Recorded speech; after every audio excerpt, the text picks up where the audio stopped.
નમસ્કાર વિદ્યાર્થી મિત્રો, સ્વાગત છે તમારું તમારી પોતાની યુટ્યુબ ચેનલ માય ટીચિંગ ક્લાસમાં.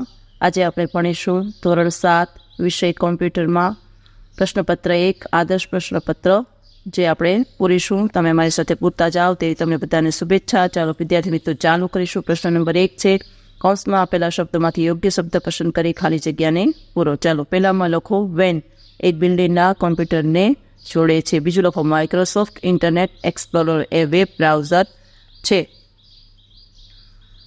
ત્રીજામાં લખો ઇન્ટરનેટ પર www એ વેબસાઇટનું સરનામું છે. ચોથું સર્ચ એન્જિન એ www સાઇટ છે જે તમને યોગ્ય વેબસાઇટ શોધવામાં મદદ કરે છે. પાંચમું ગૂગલ એ ખૂબ જાણીતું સર્ચ એન્જિન છે. છઠ્ઠામાં લખો તમે પ્રાપ્ત કરેલા બધા જ ઈમેલ ઇનબોક્સ ફોલ્ડરમાં સંગ્રહાય છે. સાતમું dev@yahoo.com એ ઈમેલ સરનામામાં દેવ યુઝરનેમ છે. આઠમું ડિફોલ્ટ હોમ પેજ પર પાછા જવા માટે હોમ બટનનો ઉપયોગ થાય છે. નવમું હોમ પેજ એ વેબસાઇટનું પ્રથમ પેજ છે. 10મું હાઇપરલિંક એ અન્ય વેબ પેજ પર જવા માટેનો શોર્ટકટ છે. 11મું તમારો ઈમેલ એકાઉન્ટ ખોલવા માટે તમારો યુઝરનેમ અને પાસવર્ડ એન્ટર કરો અને સાઇન ઇન પર ક્લિક કરો. 12મું મોકલાવાયેલા બધા જ ઈમેલ સેન્ટ ફોલ્ડરમાં સંગ્રહાય છે. 13મું તમારું ઈમેલ રદ કરવા માટે અને હોમ પેજ પર પાછા જવા માટે સાઇન આઉટ પર ક્લિક કરો. 14મું ડિલીટ કરેલા બધા જ ઈમેલ ટ્રેશ ફોલ્ડરમાં સંગ્રહાય છે.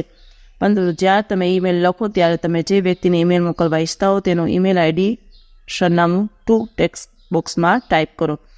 16મું ઈમેલનો સીધો જ જવાબ આપવા માટે રિપ્લાય પર ક્લિક કરો. 17મું ટ્રેશ ફોલ્ડર ખોલ્યા સિવાય બધા જ ઈમેલ ડિલીટ કરવા માટે એમ્પ્ટી પર ક્લિક કરો. 18મું ઈમેલ લખવા અને તેને મોકલવા માટે કમ્પોઝ પર ક્લિક કરો. 19મું તમે હાલ જોઈ રહ્યા છો તે વેબ પેજ અથવા વેબસાઇટનું નામ એક્ટિવ ટેબ દર્શાવે છે. અને 20મું લખો www એ ઇન્ટરનેટ વેબસાઇટનો સંગ્રહ છે.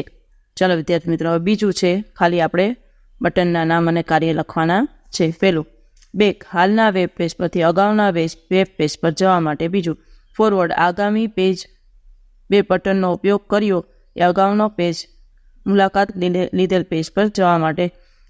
ત્રીજું છે રિફ્રેશ, વેબ પેજ પર રિફ્રેશ કરવા માટે તેનો ઉપયોગ થાય છે. વેબ પેજની તાજી માહિતી ડાઉનલોડ કરવા માટે તેનો ઉપયોગ થાય છે. પછી ચોથું છે સ્ટોપ, લખો ડાઉનલોડિંગ પ્રક્રિયા બંધ કરવા માટે. પાંચમામાં લખો ગો, વેબસાઇટ અથવા વેબસાઇટ પર જવા માટે. છઠ્ઠામાં હોમ, ડિફોલ્ટ હોમ પેજ પર જવા માટે.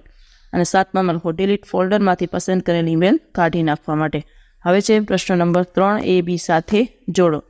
ચાલો પહેલાનું છે આઇકનનું આપણે નામ લખવાનું છે. પહેલામાં સ્ટાર્ટ, બીજામાં મિનિમાઇઝ, ત્રીજામાં રિસ્ટોર ડાઉન, ચોથામાં મેક્સિમાઇઝ, પાંચમામાં ક્લોઝ અને છઠ્ઠામાં ઇન્ટરનેટ એક્સપ્લોરર. ચાલો વિદ્યાર્થી મિત્રો, આજના વિડીયો લેક્ચરમાં શું. જો તમને આ વિડીયો ગમ્યો હોય તો લાઇક કરશો, તમારા મિત્રો સાથે શેર કરશો અને મારી ચેનલને સબસ્ક્રાઈબ પણ કરશો. આવજો.